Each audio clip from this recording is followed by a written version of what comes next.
Hello, and welcome to another episode of AP Taylor Swift, the podcast for Swifties who like to dive a layer deeper into the music. So lean in close, turn up your volume, because class is in session. We're your hosts. I'm Monty. I'm Jen. And I'm Jody. And we are your unofficial professors of Taylor Swift. Welcome back to AP Taylor Swift. We are back with another summer vacation episode for you. Today, we are re-airing our all too well 10-minute version, modified show and tell, where we each bring a different narrative theme or theory to analyze this 10-minute epic song. We originally aired this last year at the start of our sophomore year. So if you are one of our new listeners, welcome. We hope you enjoy one of our favorite episodes, All Too Well 10-minute version. And we are bringing you this song through 3 different lenses. So Jen, Monsi, and myself have each picked a lens through which to discuss this epic. It's an epic. It's an epic poem. Maybe not literally. I don't know. That's a topic for another day. Jen, I think you've got the first one. You want to kick us off and we're going to dive right in because this is a big one. It's going to take us a while. I, unsurprisingly, am bringing a whole new lens to this, whereas the other two are being thoughtful and kind to our listeners and revisiting a lens we have used in the past. But this is a lens I've really wanted to do. I've really wanted to talk about narratology, which is just looking at the narrative structure of a poem, a story, whatever it may be. And there's several that Taylor has that I would like to do this with at some point, but this was obviously, it's big, it's a larger story. We have many more lines and stanzas. So it's a really good time to think about this. But I also think this is one of the bigger storytelling songs. She loves storytelling, don't get me wrong, folklore, evermore, we have a lot of that, but this 10-minute version is just so much that it's just so much storytelling is happening here, and it's so poetic. So narratology, narrative theory, whatever you want to call it, there's so many ways that this works. If you Google this and you see something different than what I'm about to say, that doesn't surprise me. But at a high level, it's typically looking at the structure of storytelling. And if you think about that, storytelling, the most common, I say that in quotes, is chronological, with an introduction, rising action, climax, falling action, conclusion. You probably did that in middle school or something, where you charted out those elements of a story. But of course, there's a lot of different ways stories can be told. You can have frame narratives, you can have flashbacks, you can have all of those things. And I wanted to talk a little bit about the elements of All Too Well, the 10-minute version. The way that All Too Well tells the story is that it has these vignettes of different points in the relationship that are clearly flashbacks, but then you have a present day reflection, exploration, trying to make sense of it, and it goes back and forth. It actually reminds me a little bit of The Last 5 Years, the musical, where it's different points of the relationship out of order, and you see the love story and you see the breakup, and it goes back and forth. But in All Too Well, you have these interspersed moments of maybe we got lost in translation, maybe I asked for too much, these moments of wondering what happened, can I make sense of this, along with those little moments of the stories of the relationship. They're memories, right? This song has memories of those vignettes are the memories, the experiences, and it feels like they're weaving those memories together to try and understand the full relationship. I think there's multiple ways to do this, so this is super arguable, but I made 4 categories of the moments in the songs from just a narrative structure. So we have happy memories, which is immediately right off the bat. I walked through the door with you, the air was cold, but something about it felt like home somehow. Or even we were singing in the car, getting lost upstate. So we have these moments of happy memories. We have these moments of bad memories, but all I felt was shame, and you held my lifeless frame. You said if we had been closer in age, so these moments of things falling apart. Then we have commentary. I know it's long gone. I'm a crumpled up piece of paper. So these are present tense commentary. And then we have those moments of trying to make sense of it. Maybe we got lost in translation. So those were the 4 categories I saw: 2 past tense, good and bad memories, and 2 present tense, commentary, acknowledgement of the present state, and then reflection on what actually happened and trying to understand where things went wrong.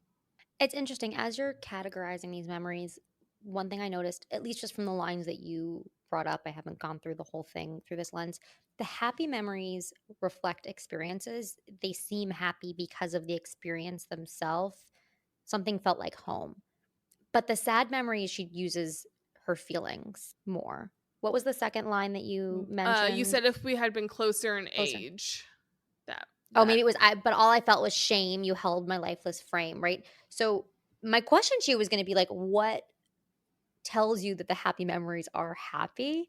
Because the sad memories are clearly emotionally laden with these very devastating emotions. I'm using the same word twice, but the happy memories aren't, it's not as clearly happy, right? Dancing around the kitchen and the refrigerator light evokes happiness without saying that she's happy.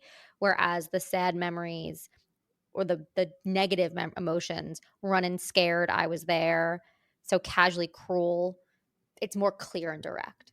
I think there are some negative memories that are also referring back to a moment like turning 21. I'm trying to just find the line. Does that really have an emotion associated with it? That's the section about her father, about how this other person charmed my dad with self-effacing jokes, sipping coffee like you're on a late night show. But then he, her father, watched me watch the front door all night, willing you to come. And he said it's supposed to be fun turning 21. Yeah, I think that's a good example of one where we have the happy memory and a negative memory side by side, because she is thinking about how he can charm her father 1 second, happy clearly, or something that she's in awe of, but then the next second there's a negative memory that it switches to, not quite with an emotion, but that is interesting that she uses emotions so frequently to try to turn the emotion to negative. I don't think it's exclusive, but I'm trying to now see, I'm like, are there any happy memories with any emotion in them at all? I think it felt like home somehow is a very positive emotion. That one, I think, to me is pretty straightforward. But from a narratology point of view, just looking at the narrative structure, what she's doing with these potential plays with emotion is she's moving the plot forward. Exactly. As the song moves on, every time we get a happy memory, it turns bad pretty quickly, which is a development, just a narrative development.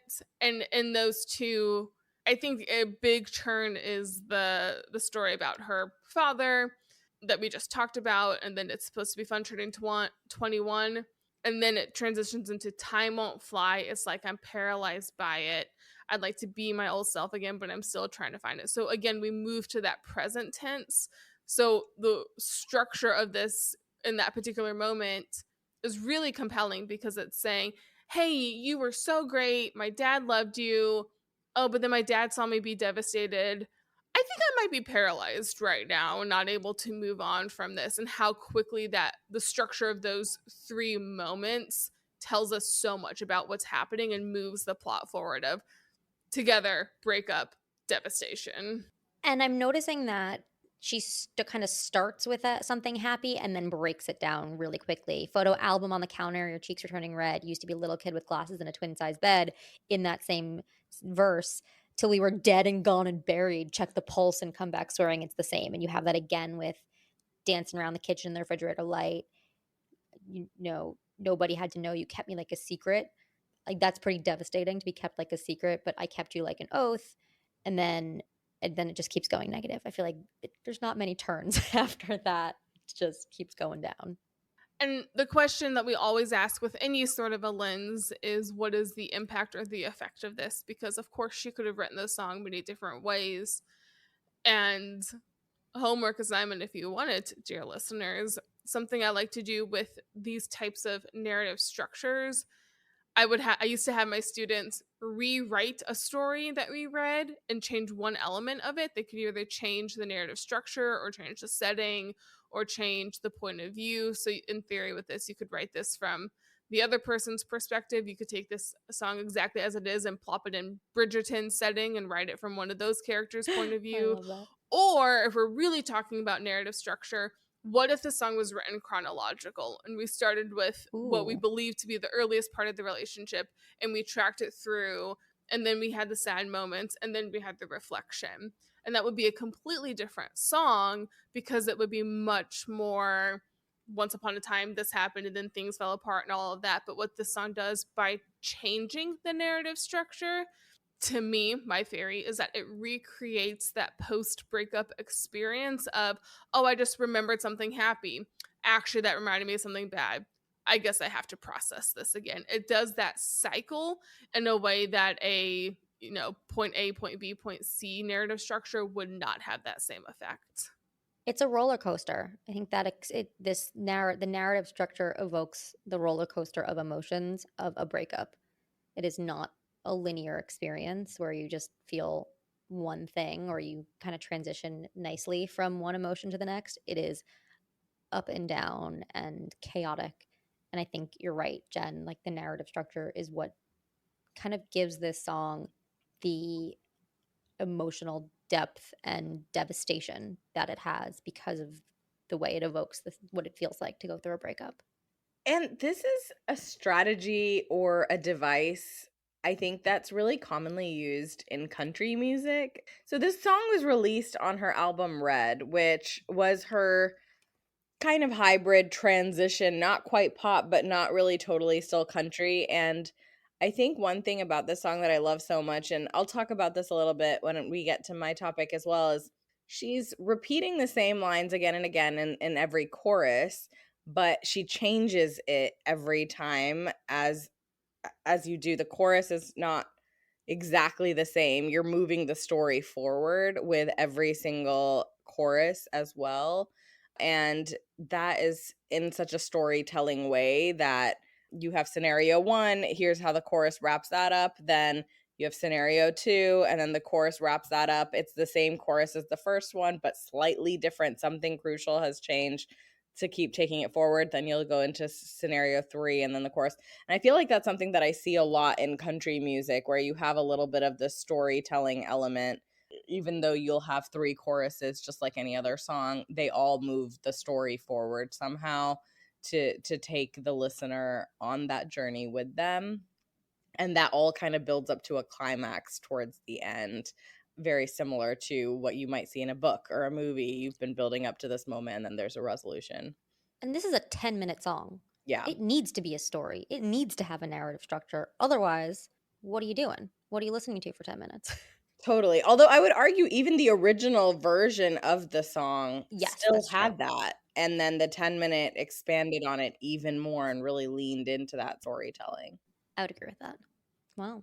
Jen, thanks for kicking us off with some narrative structure. Good way to ground ourselves in this song. I'm going to now take us to a topic that when we first did it, I was really confused by, and now I have come to love it. Ecocriticism and eco-critical theory. We did this, I think it was episode 7 was our eco-criticism episode. And eco-criticism, as a very brief reminder, focuses on the relationships between human beings and the natural world. And when I think of All Too Well, and when I think of Red, I think of fall. And again, we talked about this in our fall episode. I don't know what episode what number that was, but it is back there. Ironically, All Too Well only mentions fall once. It says autumn leaves falling down like pieces into place. So that's why I thought of eco-criticism. And then I had to go through the song to be like, okay, wait, what else is there? I picked out 4 different natural references that I want to talk about today. The first is in that very first line, the air was cold. And Jen, you talked about this a little bit as a happy memory, something about it felt like home. But she starts out with something negative. I walked through the door with you, the air was cold. How do we know that air was cold is a negative association? Because the next word is but. So you turns the phrase. But even though it was cold, it felt like home somehow. So we're starting off this whole song with something negative, and to me, something that evokes discomfort. And the question this brought up for me is, why does the narrator feel comfortable in the cold? And what does that say about both the narrator and the relationship that she is now going to discuss that she feels comfort in this coldness? Or is it the relationship that's bringing her comfort in this coldness? I don't know, but that was the first kind of thing I thought about, that we're starting right out of the gate with something natural yet negative. Oh, it might just be my personal bias, but I actually don't think of it as a negative. I personally prefer fall and winter to spring Oh, and same. summer. Same. So to me, that is oh, it's cold outside, it's fall, but it felt like home somehow, of like it's cold, but then you go inside and it's cozy because you have a home and a place that outside the world is cold. That's the way I've always read it. Yes, I think it could definitely be that outside was cold, but inside with you, I feel comfortable. But there's still something uncomfortable about the cold, and we're starting out with discomfort. I actually think that maybe because we've heard this song a million times, we get this unsettling feeling because of Possibly. even clues that she's given us later on in the song. Because, for example, towards the end, she says, "'Cause in the city's Oh, yes. barren cold, I still remember the first fall of snow and how it glistened as it fell. I remember it all too well." And here you have this imagery of barren city, not like no nature in sight. No nature. Is kind of the way that I think of that. First of all, city in general, we've talked extensively, even in our original episode, how that contrasts with maybe the countryside, or how cities tend to have less nature. They tend to have more Industry. but then on top of that, to call it barren, it's like, Mhm. not only is it a city, is it a deserted Empty. city, an empty city? It feels cold. So I don't know if that is what is just carrying on and helping to set the stage, but that's kind of what I was thinking of. We do have a lot of internal versus external in this song. So again, we walked through the door. We're literally starting the song off, going from outside to inside, from the natural world to the domestic space. And again, felt like home, your sister's house, a scarf in the drawer. We talk about, the kitchen, refrigerator light in the kitchen, and the twin size bed. Like, there's a lot of domestic space here. Yet the line that, to me, when I think of this song, I think of autumn leaves falling down like pieces into place, and I can picture it after all these days. So it's a rather domestic setting of a song, yet the feelings feel like fall and autumn and outdoors and nature, which maybe that's just me. Although it is reinforced by a little bit by the album aesthetics and the short film slash music video. I think there's a sense of not knowing exactly where they can be together, perhaps, Interesting. because you're right. Outside it's cold, inside it's cozy. And then the next one, we're in the car going upstate. So then we're going away from the city where there was the beautiful snow. And then soon after, we're on a little town street. So it's, are we outside? Are we inside? Are we in a big city? Are we in a small town? The location is jumping around a lot. A lot. And because I did narratology, my brain will continue to think about the Please. narrative structure throughout this entire episode. But in the same way that she's jumping around from moments of the relationship, and then they're physically jumping around in places, there isn't ever a moment in the song where you feel like things are settled. Never. You really don't have longer than one or two lines where something is like, oh, this is kind of nice, before it immediately, the rug is just ripped out from under your feet. And we're seeing that in the location too, which is really, I'm intrigued by that. I never noticed that, but they can't pick a place to be. I love that you used the word settled, because the other line I wanted to talk about was the one I just mentioned. Autumn leaves falling down like pieces into place, and I can picture it after all these days, because you have autumn leaves falling down. So autumn leaves fall when they are literally dead. So again, we've talked about in previous episodes autumn as a symbol of death and change, because it is literally when Yes. the trees die. Yet she's saying that these autumn leaves are basically puzzle pieces, and they fall into place and you find each other and things just fit together, which I find very interesting, to bring those two things together.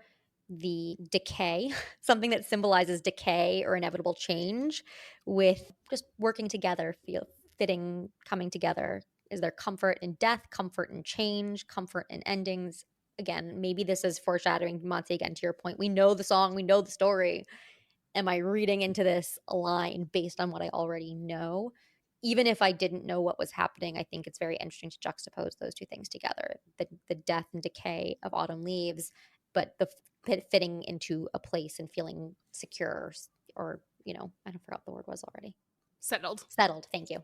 Love that you pointed this out, because I always heard this line and thought of it like as a comforting thing, that things were Right? falling into place. Like we focus on the falling into place. But now that you point that out, I think one thing that we have to note is she says this line when she's reflecting back on the relationship. She says, I can picture it after all these days. And so you have some reflection that's actually happening long after the relationship is already Right. over.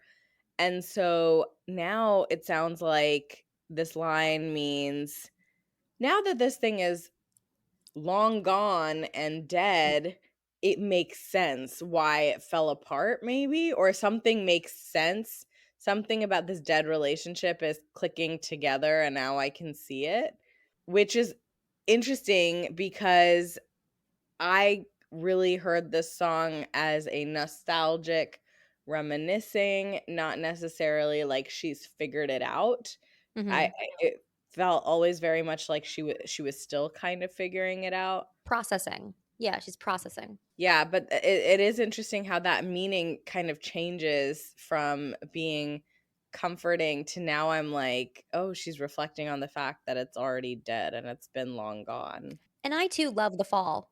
So I think this is where I go back and forth. Like, I do find the colors changing of the leaves beautiful and refreshing and comforting. So I don't know that it has to be one or the other. I think it's interesting to think of it as having both perspectives, as something to be in awe of. These autumn leaves falling is beautiful and awe-inspiring, and also that literally symbolizes death and change. A line that I have always found to be really powerful, even though it's maybe perhaps not the most well-known one, and this conversation is making me understand maybe why I think it's so powerful, is the till we were dead and gone and buried, check the pulse and come back swearing it's the same after 3 months in the grave. And I think to me that has always seemed like a key part of this, that this other person didn't say, okay, let's move on, let's grow. It's the swearing, it's the same, that has always hit me as a, ooh, you've been through stuff. And to say, no, it's the same seems really wrong. And the whole point of fall, and I think there is to me still comfort. Yes, the trees are dying, but it's comfort of this like constant process of growth and change. And so I think of at the end of Red, we get Begin Again, which to me is a very appropriate song for the end of this fall type of album, to say, yes, this all did die. We had fall, but the seasons continue. Things will start new again. But to have someone saying, no, no, no, it's the same. It's like hugging a tree in fall that's lost all the leaves and be like, no, no, no, no. We can like tape these We can leaves tape them back. No, up. you're going to change. And I think that's a really good point, Jen, that autumn, yes, symbolizes death and decay, but it is also part of a cycle that then goes towards rebirth. And so it is not death as the end and dead and gone and buried. It is as death as part of a cycle of rebirth and regeneration. And later on in her discography, we get lines like, I come back from the dead, I do it all the time. So I don't think I think the key element here in this relationship, it was the refusal to mature, to grow, to come back, because any relationship, you're gonna have those issues, but to say it's the same versus, okay, let's learn from this. We've changed. We've this grown. didn't go well. The other two images I want to bring up are, Monty, you brought it up, because in the city's barren cold, I still remember the first fall of snow and how it glistened as it fell. Here, so we were just discussing really the beginning of the song, and now we're towards the end. And this to me felt like a cleansing, like almost a baptism. So we've gone through the back and forth memories of the chaos of this relationship. And here, this always felt very peaceful to me. And this is a verse that was only in the 10-minute version. So it's it's newer. And again, I see this almost as like, I mean, there's one more verse after this, But we're starting towards the resolution of this story, to go back to narratology and the narrative structure. And so as we get towards a resolution of this story, I really saw this snow imagery. And again, maybe it's because I think of falling snow as beautiful, as precious. It felt optimistic and hopeful to me. And I thought that was a very interesting image to use at the end of this song that was not optimistic at all, and very devastating and emotional. Well, and right before it too, you also have a fire imagery with the twin Ooh, flame, which is I a missed that. Good call. metaphor for soulmates, but it's still a flame, it's a fire. So did the twin flame bruise paint you blue? So you have this fire imagery and then you have this blue. Did the love affair maim you too? Because in the city's barren cold. So you're getting this Contrast. juxtaposition, of something hot, something that was on fire. If you talk about flames, those are all love imagery, but then you move into did it paint you blue, into the barren cold.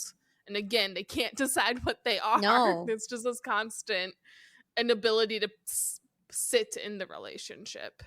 Just going back to one thing really fast, the idea of bringing up the first fall of snow in that context with the barren city, I think, Jody, there is definitely something there to it, because the city being barren is a very strong imagery, but even referencing first fall of snow takes you back in time. So it's very clearly not in that present moment. And it creates that contrast there to what you were saying of now the city is barren, but that first fall of snow is what was memorable and it was different. And so I think the way that she has really, and we talked about this in narratology with Jen, is she keeps taking the thing forward, but it's just one word that is placed there that completely changes the meaning. Like, she could have talked about the snow and its many qualities in a different way, but she has to reference that it's not like that now. It was like that back in the day. I think using nature with that time element to really hone in on a feeling, I think is kind of key. Well, and the word barren too, I haven't really thought about it until now, is from a nature point of view. If you talk about barren lands, it's land that cannot produce vegetation. It cannot grow anything. It is essentially lifeless. It is dead, Which yeah. a city is normally going to be kind of barren because, like, concrete, but it's still, the word choice is an incredibly intentional nature imagery to say nothing is going to grow here. This is dead. This is lifeless. And we just need to move on from it. You can't really fix barren lands. It's just time and nature that can sometimes fix it, but you're not going to fix it in that moment. And it's very dramatic language for actually just jumping back to the last section. She talked about 3 months. Like, this song talks about how I know it's long gone, indicating the relationship has been gone for a while. But actually, in the last section that we were talking about, she also mentions that it was 3 months later. Yeah, check the pulse and come back swearing it's the same after 3 months in the grave. Yeah, after 3 months in the grave. So we're talking barren city, like really dramatic endings, long gone, but it's not actually that long. It's only been gone for 3 months. It sounds like this relationship has been in the grave for 3 months, which isn't actually that far removed from a relationship that was so pivotal and so moving. Like, clearly this speaker was really impacted by this relationship, but it hasn't actually been over as long as we think based on the song lyrics. I don't know, this is where I'd need to do the narratology exercise that Jen mentioned and like put together the timing, because I don't know, to me I read the 3 months in the grave as there was like a 3-month break where they were broken up and then they got back together and then who knows what happened. And so I don't quite know on the timing there. But I do agree with you that we're looking back, things still feel fresh. And I don't think it's that long. Maybe it's long gone, as in it is so far gone, this can never be resuscitated, but maybe not long in terms of amount of time. Time itself, I might argue time could be a nature-y thing to discuss because it's Ooh. a very big part of the natural world, which we don't have to get too much into it because time is something we don't have a ton of on this. We don't want to do a 7-hour episode, but I do think that time won't fly. It's like I'm paralyzed by it. We have this timeline. It's not the most, it's kind of confusing, But then the narrative structure, she's constantly going back and forth, but in the present day, time is paralyzed. She can't move forward. And so I think there's that too of how time felt like it flew. We have all of these multiple different things in the past, but then in the present day, that's where we're repeating things. That's where we're repeating the emotions, which was an unintentionally very good transition into Monty's section. Well, before we get into Monty's section, I also have a good transition, which is the last nature term I wanted to bring up, which was wind in my hair. Wind is the last element that she really talks about, and it is repeated again and again, I think 4 times in the last stanza. I won't go into it too much because I think we'll talk about it in Monty's, but I see wind as this invisible force that causes movement without warning. It causes change. You can't see it, you can only feel it. And I will leave us with that because I think I can talk about it more when Monty goes into her topic. Okay, I did poetic repetition. It's not strictly a literary theory, but it is a literary device. And honestly, when I was going through this song, I kind of was tempted to just do all rhetorical strategies. We don't deep dive this song, but she uses so many incredible rhetorical devices in the telling of this narrative that I feel like we can do a lot with that and potentially even do its own episode. I try to call out a few through the lens of repetition. This is storytelling, as we've discussed so far. She is narrating something that has happened to us. She is taking us on a journey. But one of the things that she does to do that so effectively is use repetition throughout the song. Now, compared to some of the other songs that we did when we did poetic repetition in one of our previous episodes, I think it's not as obvious. I think in the past we discussed stay, stay, stay, or things with a lot of repetition together.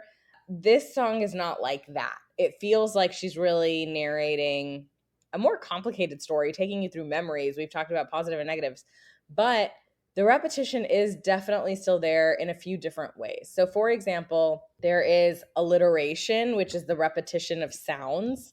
That she uses several times. One example that I've got is so casually cruel in the name of being honest. You've got casually and cruel.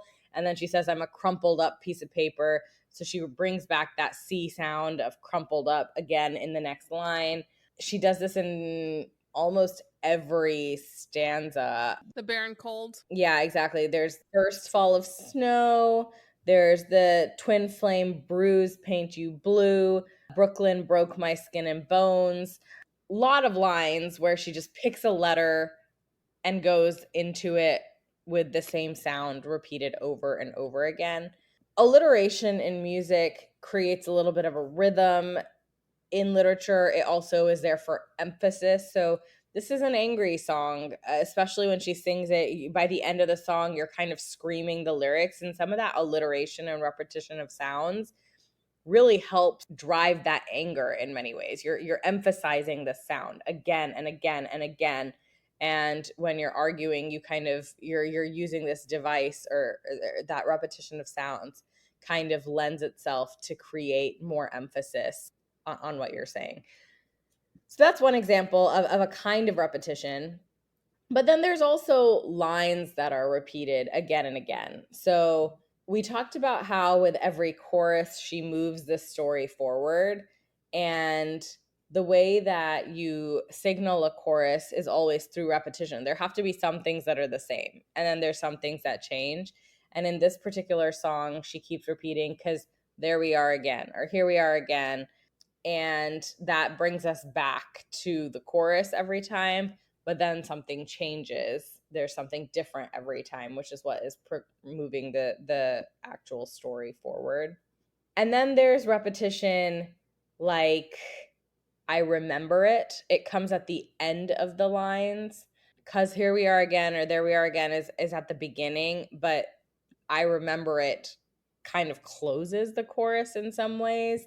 And when she says a memory, she wraps it up with I remember it over and over again, and it kind of builds up towards the end. But once again, by repeating this line over and over again, she is adding emphasis to this and really almost cementing the story. The I remember it all too well repetition is really, to me, I think what brings the devastation, the emotional devastation in this story. And to tie it back to Jen's conversation around narratology, like that's what gives us the sense that these are vignettes of memories and gives us the sense of time, because this is really what makes it feel like post breakup reflection and thinking about everything. Like, I remember it all too well. I can still feel all of it. I can see us dancing around the kitchen and running down the stairs. I can feel, keeping you like an oath, like a sacred prayer. And the repetition of I remember it all too well is itself almost prayer like, right? In prayers, you are often repeating a line or a word or a phrase again and again. And the repetition of I remember it all too well, to me, feels sacred. I don't know. There's a deep emotional pain and feeling in that line every single time. Yeah. And in its repetition. She says, down the stairs, I was there, Sacred prayer, I was there. I'm glad you brought up the prayerness of it. I was going to talk about the outro, because the outro just takes repetition to a whole different level. That's where everything comes together, and everything that she repeated is all put together in one place without any of the middle stuff in there. It's like you cut out all of the stories that change and just take the repetition, put it all in the end, and that's kind of the outro. One thing, though, before we get into the outro, which is an important piece to discuss with repetition, is it's not just I remember it all too well or you remember it all too well. She also says you remember it all. I remember it all. So she uses it with the title of the song, but she also just sprinkles it throughout. And I think the importance of repetition between the remembering it and because there we are again, I think those two phrases are kind of acting like bookends. Every time she says a memory, she kind of closes it up with these two lines that come into the chorus, especially, and says, because here we are again. And then she says, I remember it. That's kind of how she is bookmarking all of the points of reflection on these memories in many ways. I want to talk about Casually Cruel for just a quick second, because she does have that repetition, and usually if there's repetition in something as poetic as this, it's a sign to look at it. And I think that line is incredibly important because it's doing this subverting your expectations. Casual is something you do offhanded, you're not thinking of it. Cruel means to intentionally harm someone, so casually cruel is just an insane combination of words that to that person it was casual, they weren't trying that hard, but it was cruel, which is an intentional infliction of pain. And then two lines later we get repetition again of because I remember it all too well. She's doing that, playing with it right there. That section is devastating. And you call me up again just to break me like a promise, so casually cruel in the name of being honest. I'm a crumpled up piece of paper lying here because I remember it all. That alone would be a poem. And yet it is 4 lines in this epic 10-minute song. Yeah. To the point of why it sticks out, I mean, yes, there's the meaning of it that if you dig deeper, you're like, wow, she's really playing with these ideas, contrasting ideas, putting them together. But I think the reason it sticks out to Jen, your point, is that repetition. This line sticks out in everyone's head because the sounds stick out. It's satisfying. It sounds satisfying. We're drawing attention to casually cruel, crumpled up, cause I remember it all. That k sound, and I think it's the same with the B sounds that I was talking with the Brooklyn broke my skin and bones. That's another line where did the twin flame bruise paint you blue? It's the B sound again. It's very that satisfying. over and over again. It's like a professor repeating something in class, and you're like, oh, that's probably going to be on the test. I should When look they at say it more this. than once or more than twice, you're like, I should pay attention to that. Yeah, the other kind of rhyme or the other kind of repetition is actually in the rhyme too. So we talked about alliteration, which is the sound that start off the words. We talked about actual lines that are being repeated, but then there's also the actual rhyme structure. Whenever she wants to draw emphasis, she also uses, I mean, this is a song, so of course there's rhyming, but I feel like in this song in particular, she's used the rhyme to really play with rhythm. Sacred prayer, and we'd swear, all's well that ends well, but I'm in a new hell. There's a lot of playing with sounds. It's a long song, and so the way that she has put that repetition of sounds throughout that song is very important in terms of creating sections and rhythm, just even with the words. So just a really clever use of repetition that way, repeating the actual sounds. Yeah, that the internal rhyme where it's not the end word of each line that rhymes with each other, it's within. So you get it to a never needy, ever lovely jewel. Yes. That's And another playing with a gem. never and ever. Yeah. Gem of a line. A Yeah. jewel of a line, if you will. A jewel, yes. Yeah. Well done. And then that takes us to the outro. We got into this a little bit, but I just think you can't talk about rhyme without really just focusing on the outro of this song.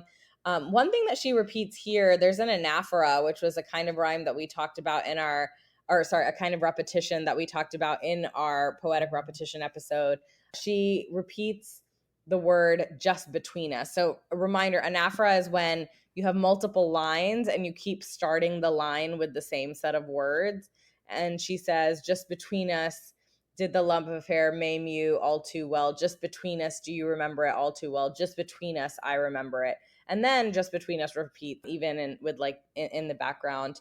This is interesting to me because there is nothing just between the two of them here. I was just going to say that. This song became one of her most popular songs. It's sung on every tour. She does talk about how it started off as something that she wrote just to get emotions out, and it became a song that kind of became something for the fans. But there's a little bit of irony there. This idea of somebody, I mean, this is a song that the fans scream. There's thousands of people in a stadium, and everyone is screaming every lyric to the song.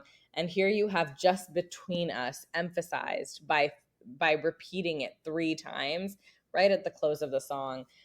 Because what? Like, to me, this is like the kind of question is, why does she emphasize this? It's supposed to be between her and another person. When you say just between us, that implies there were 2 people in a conversation. It was like a secret. It was something personal. It was something really that only those 2 people would understand. But when you put it in the context of kind of how the song takes life and how it's a very, very public version of storytelling, there's nothing that's actually just between us here, right? It's now just between us and the thousands and millions of people around the world. So it's interesting to me that she emphasized that over and over again in the song, because maybe that gives us some insight into the way that the song was originally written. It was maybe meant to be just between us, or it was meant to feel really personal. But by repeating it 3 times at the beginning of these phrases, it leaves an impact and it makes you feel like the song is very, very personal. Technically, it's also an epistrophe where it's repeating the end words too. Just between us, different middle, all too well. Just between us, do you remember it? All too well. Just between us, I remember it all too well. So she's repeating the beginning and the end. And then the rest of the outro is all epistrophe because it all ends with I was there, I was there. So it's both epizeuxis and epistrophe. Yes. Go back and listen to the original episode if you want to know more about those. Yeah, that's true. And that's why this outro is really key, because this whole thing is, it's like you've cut out the rest of the song and you've just left in what begins these repetitive phrases and what ends the repetitive phrases, and you've put them all together in this one And the outro. 3 things that she's repeating: wind in my hair, down the stairs, and sacred prayer. Those are very interesting phrases to repeat within the context of the song. Wind in my hair, I go back to the ecocritical theory element. Wind is something forceful, invisible. You can't see it, you can only feel it. you've got that nature imagery. Down the stairs, we go into the domestic sphere, something, being in a house, in a home, and then sacred prayer, religious. I don't have an answer. I love the juxtaposition of those three things that then get repeated again and again and again, I love that. which means they're important. So we should look at them. To me, this is like the bringing together of all three of our lenses, actually, because it's the narratology element there of how you're progressing the song forward. These three lines bring together the different sections of the story, everything that we talked about. There's definitely the eco-criticism lens, because where it's taking place and where it's being referenced there you're absolutely right. There's nature, there's the home spirit, and then there's spiritual sphere, kind of like different places that people operate in. And then the repetition is also a repetition of sound. These are all rhyming lines that she uses in all the previous choruses, and she's bringing them together here. And there is the repetition of sound. Obviously, they're rhymes, and that's why it creates this rhythm when you hear this over and over and over again. And the way that the music kind of fades out here, the repeated chanting, this kind of goes to what you were saying earlier, Jody, that it feels very much like a prayer, this entire outro. Just like in hymns or in chants, you would have this kind of repetition of sound and rhyme. She's chanting this over and over and over again until the music. Chanting is a great word. It's a chant. Yeah. Yeah, normally a love story, if we talk about narratology, would end with and they lived happily ever after. And in this song, we end with wind in my hair, down the stairs, sacred prayer, it was rare. And then the final line, and all of these stanzas of the outro break from that repetition to it was rare, you remember it. Which is that an accusation? Yeah. It's an accusation, because a lot of this whole thing is I remember it. A couple times she goes, do you remember it? But really it's I remember it. It's about her. It's about the narrator and her experience. And again, going back to Jen, what you said, like the exercise of like, could you write this from the other person's perspective? That last line is either an accusation or a dare. Like, do you remember it? What's your memory of this whole experience? And I bet it would not look the same. Well, I think the accusation kind of implies that you can deny it, but it is the same. I think this whole song began with, I remember it, but also, you've still got my scarf. I was the one true thing you ever loved. I think it's, to me, this song, and I guess we're backing up out of our individual theories and looking at this from a little bit more macro lens. For me, this song was always telling the story of how somebody might be in denial about something that happened. The other person is not in denial about it, but wants that admission that you do remember it.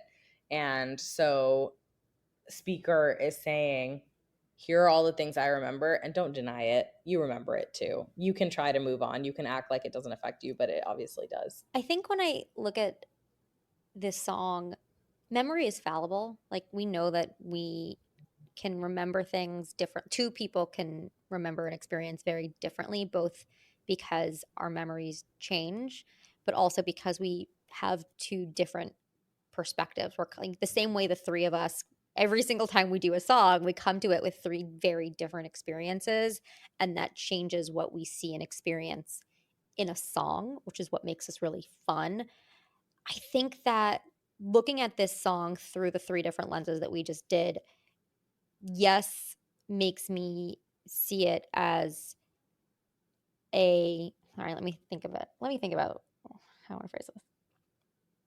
Looking at the song through the three different lenses that we just did makes me see this song even more as one person's experience, because there are tent poles of things that are universal, and I think the nature elements are those tent poles. Of it was fall, there was snow, there was wind, but how you experience those changes, right? The same way, Jen, I was like, oh, it's cold, that's negative, and you're like, no, I actually kind of like the cold.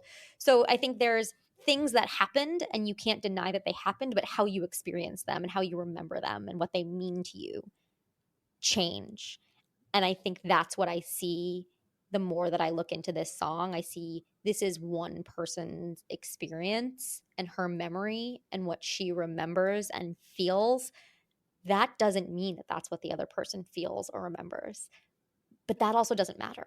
What matters is that this person's account of the story, because this is the account that we're getting. Yeah, I agree with that. And yet I do feel that this person, for this person, for the speaker, it does matter that the other person remembers it, because part of the song is that it feels like the speaker is trying to jog a memory, or the person is being accusing and saying, I was there, I remember it, don't deny that you remember it too. So whether the other person does remember it or not, I agree that as a third person, it actually doesn't matter, but it does feel like it really matters to the speaker in the moment. The speaker is kind of desperate to make the other person remember, and that's something, or that's maybe the purpose of the song in this moment. The speaker is trying to convince the other person that how can you not remember it? Well, in the same way that we took 3 different lenses to look at the song and it illuminated different things, I think that's part of what makes Red such an enduring album. Is it is multiple songs about what feels like the same relationship. They aren't necessarily all, but it even artistically seems like it's different points of views from inside and outside of a particular relationship, and we get a wide range of completely different songs, which, to your point, Jody, is like, this is an incredibly powerful song. This isn't the only way to look at this experience, and I think that that is seen within the wider context of where we were even given the song on a larger album, that it seems to be taking different viewpoints of the same experience, and some of them are happy and some of them are sad and some of them are angry. And to me, that's what makes Red such a compelling album. Is it's so hard to capture the wide range of the human experience in one song, and then so instead we got an album that focuses in close on something and then goes from all the different angles. The one thing that I did want to kind of wrap with is, in addition to the different things that we use to examine this, I mentioned it earlier, but there's so many rhetorical strategies that she uses in the writing of this song. I mean, it really is truly an incredible poem. I wanted to draw attention to just one other thing that she does in a few different verses, which is, I think it's an antithesis, but Jen, like, I'd love your thoughts and I'd love to be pushed and challenged, where she puts two phrases together where it's using the same idea, but she kind of flips what she's saying. So for example, you taught me about your past, thinking your future was me. It's not quite an antithesis, but I was kind of struggling to find it. The idea that in these two phrases, you're repeating the same idea. We're talking about past, present, future, but we're playing with if you did this in your past, thinking about the future was me. She does this again in... Well, past and future, I do think, is definitely antithesis. The idea of an antithesis as a rhetorical device is taking things that are basically opposites. One of the definitions, just scrolling through, I think from Encyclopedia Britannica, is irreconcilable opposites. And you cannot reconcile the past and the future. There is no way that those two things will overlap. They are always constantly on the opposites. So I think that's definitely there, of two completely different things that can never be reconciled. And she is playing with that idea of the past is one thing, the future is another, which is true. But then is it with me? But then now we know it wasn't. So you continue to play with these opposites, these unexpected turns. She does a lot of the unexpected twists in the way she's playing with the words in this album, or this song. Yeah, she uses antithesis several times, I think, to just move the story forward, where will say one thing and then flip it or play with those words. I think there's just a lot to be said about how all in she went on this as a poem. There's a lot of different devices. There's wordplay, there's sounds, there's rhymes, there's there's the actual narration storytelling part. So I feel like we could have gone on. One of the other things was the use of a lot of rhetorical questions, which we will talk about in a future episode. But I think to me, just acknowledging the fact that this is everybody's favorite song. We got a 10-minute version and it was our favorite song.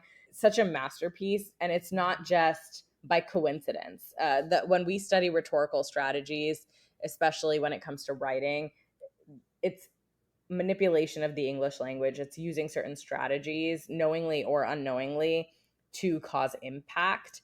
And the fact that this particular song is just full of them, it's very intelligently written. There's a reason why this song really resonates and is such a favorite. It's because it's very cleverly done. And so just wanted to take that opportunity to tie the fact that there's a lot of strategies that are used knowingly or unknowingly that ultimately lend themselves to the impact that a poem can have. Well, follow us on Substack. We can subscribe for free, and maybe this week's Substack we will break down some more of those rhetorical devices in this song and see examples of them, so you can see more there. And share my highly annotated copy of these lyrics. Well, that's all we have for now for AP Taylor Swift, All Too Well 10-minute version. Join us next week as we dive into some more songs from Taylor Swift and see what we can analyze. That's all we have for you today on AP Taylor Swift. Be sure to rate and review us on your favorite podcast app. Follow us on your social channel of choice at AP Taylor Swift to stay up to date.